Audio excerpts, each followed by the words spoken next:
Bienvenue à tous sur TV5 Monde où nous sommes ici dans la cour du roi de Cocologo pour suivre la 3e étape de ce Tour du Faso 2012. Mais avant de parler de cette journée, revenons sur l'étape d'hier, une étape pleine de rebondissements.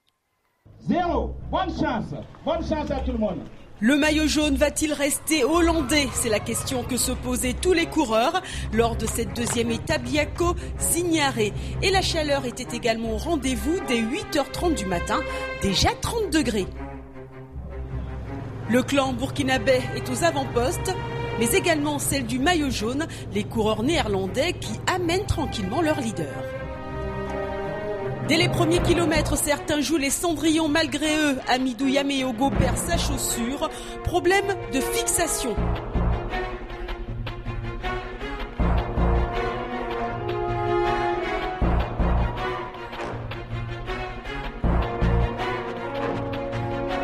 Après réparation, le Burkinabé repart. Il doit absolument recoller au train avant que l'écart ne se creuse un peu trop avec le reste du peloton.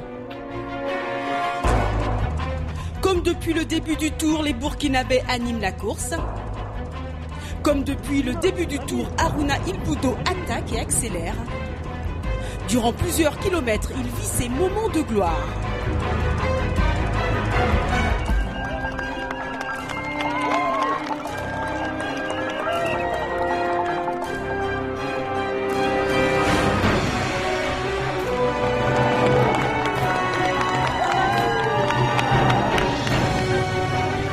Et puis, un autre fuse. Après avoir accusé un retard de 6 minutes 20 sur le groupe de tête, Rasmane Ouedraogo réalise l'exploit. Il s'extirpe du peloton, rejoint le groupe de tête. La victoire va se jouer au sprint. Et c'est finalement le Belge Koen de Munk qui l'emporte. Derrière, Rasmane Ouedraogo lève les bras, franchit la ligne d'arrivée 4e. Mais il sait déjà qu'il endosse le maillot jaune. Pour les Belges, l'on fête la victoire d'étape.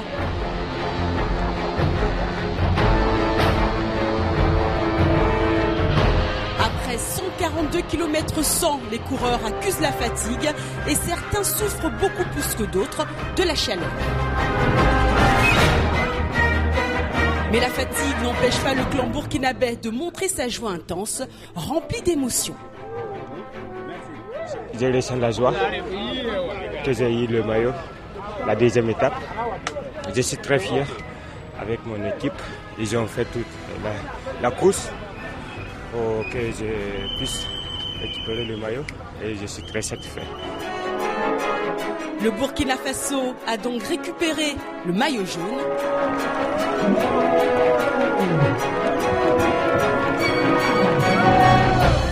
Et au classement général, le 2e, le Belge Günther Koulitz, est à 1 minute 31 de Rasmane Ouedraogo. «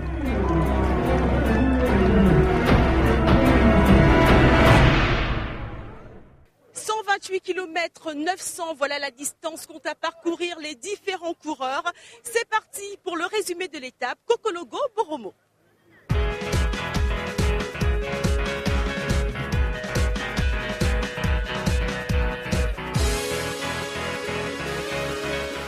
Tour de Faso, 16e, 26e.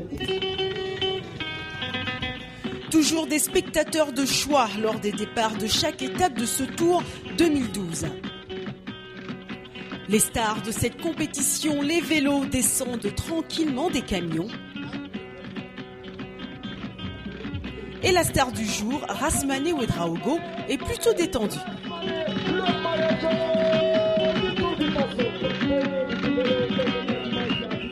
Équipes, dont 3 européennes, sont donc prêtes à en découdre.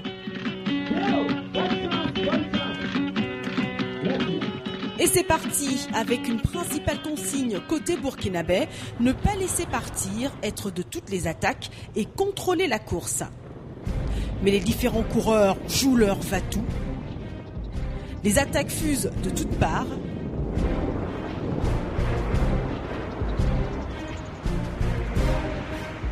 Chacun veut marquer un peu plus de son empreinte cette étape.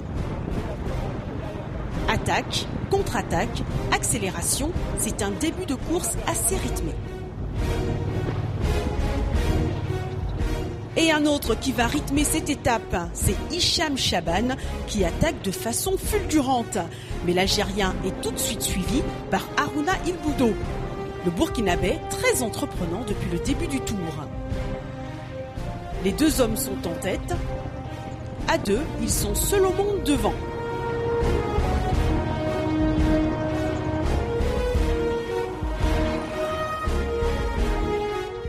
Mais le peloton veille au grain et tente de réduire l'écart.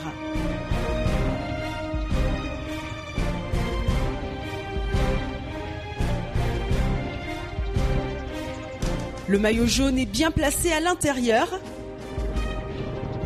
Et la meilleure équipe qui colore le peloton de bleu mène le train.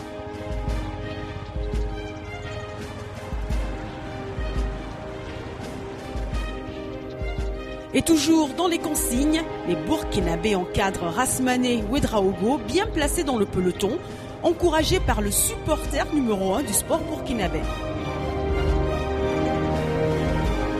Entre-temps, les Burkinabés continuent d'attaquer, il faut animer la course.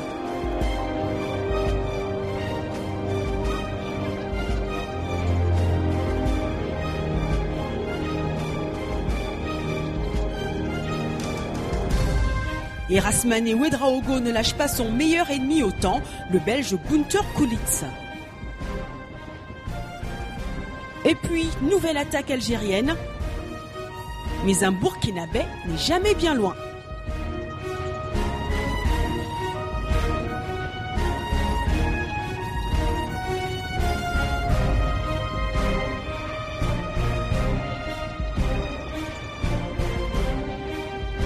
Et la Belgique, quant à elle, tente de tuer la course. Toute l'équipe attaque. Mais les autres réagissent aussitôt.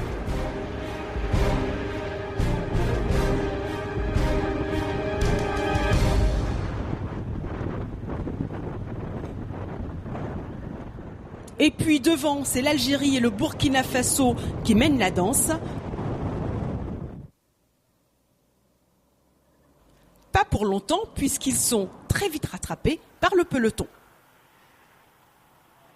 Au premier sprint intermédiaire à Sabou, c'est la Côte d'Ivoire qui prend les premiers points chauds. Le maillot jaune arrive en 3e position.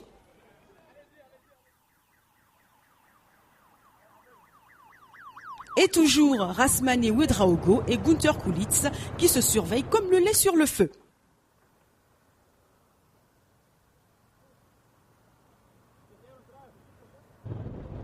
Avant le deuxième sprint intermédiaire, Atita, le Belge Stijn Verbeke s'extirpe du peloton. Il en est à 30 secondes. Et il arrive tranquillement au point chaud. Le Belge est finalement rattrapé par le reste du peloton. Entre-temps, emmené par ses lieutenants, Rasmané Ouedraogo gère. Dans les derniers kilomètres, ça bouge. Le néerlandais Leander Schreers accélère. Il est seul en tête. Celui qui avait endossé le maillot jaune lors de la première étape est parti pour remporter ce Cocologo Boromo. Il va tout simplement chose faite. s'imposer dans une ambiance bon à le maillot jaune et là le Burkinabé.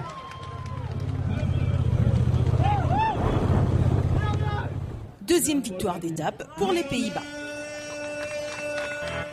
Rasmané Ouedraogo est 5e. Le Burkinabé conserve son maillot jaune. Au classement général, c'est le Burkinabé Nikiema qui occupe la 2e place à 1 minute 32 secondes du leader. C'est un lieu unique en son genre au Burkina Faso, un lieu où se côtoient au quotidien nature, mystère et art. Ce lieu ne se raconte pas, il se vit. Suivez le guide.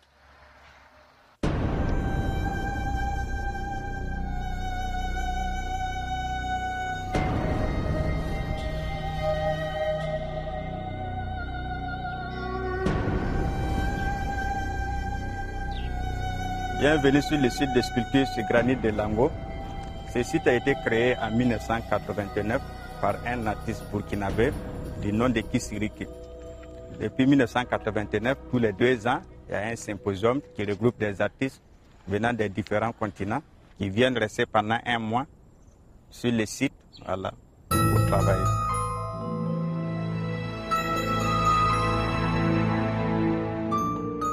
Ici, on a une œuvre faite par des artistes burkinabés.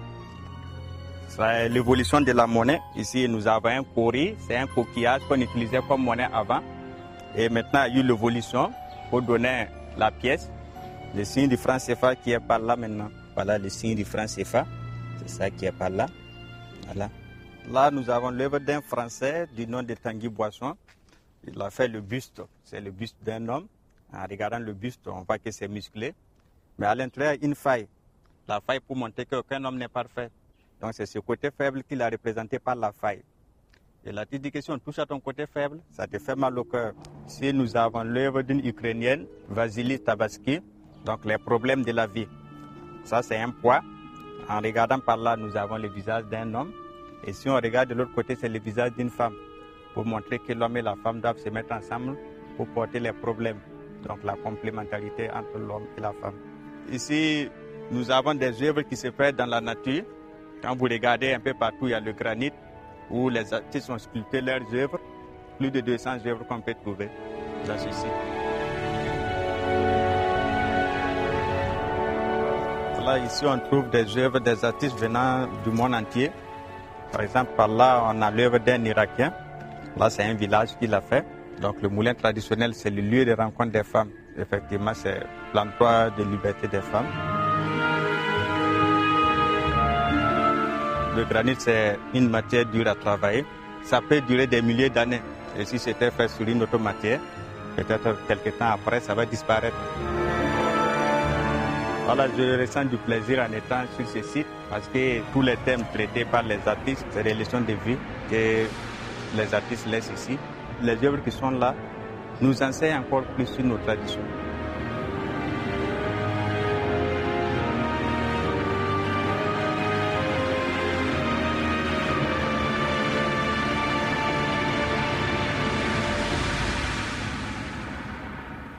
Voilà, fin de cette 3e étape. Merci encore de votre fidélité. On se retrouve demain pour la suite de nos aventures sur TV5 Monde, bien sûr. Salut!